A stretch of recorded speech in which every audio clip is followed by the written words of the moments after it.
Hey guys, Brother John here with another one of your daily devotions. So, we are again in James chapter 3, but today we are going to be talking about wisdom, particularly earthly wisdom versus godly wisdom. So, this is James chapter 3, verses 13 through 18 that I'm about to read. And here's what it says: Who among you is wise and understanding? By his good conduct, he should know that his works are done in the gentleness that comes from wisdom. But if you have bitter envy and selfish ambition in your heart, don't boast and deny the truth. Such wisdom does not come from above, but is earthly, unspiritual, and demonic. For where there is envy and selfish ambition, there is disorder and every evil practice. But the wisdom from above is first pure, then peace-loving, gentle, compliant, full of mercy and good fruits, unwavering without pretense, and the fruit of righteousness is sown in peace by those who cultivate peace.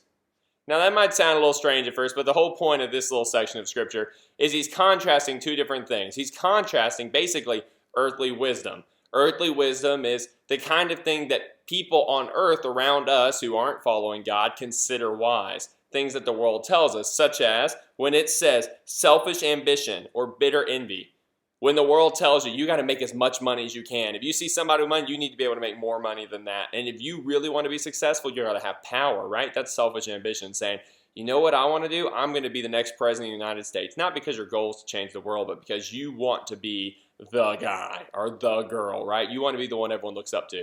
And it's saying that's worldly wisdom, and that is not from God. That's from the devil. But then it explains in the following verses that if you really want to follow godly wisdom, here's what it's going to look like. Godly wisdom is going to be first pure, then peace-loving, gentle, compliant. There's a word you probably didn't think of as what godly wisdom says. Full of mercy and good fruits, unwavering, without pretense, and the fruit of righteousness is sown in peace by those who cultivate peace. So the whole point is, if you really want to have wisdom, we learned earlier in James that you can ask of God who gives to all. But we also learned that if you want to have wisdom, you have to recognize that it's going to look very different from what the world says wisdom looks like. So I challenge you to read these verses. Again, it's James chapter 3, verses 13 through 18.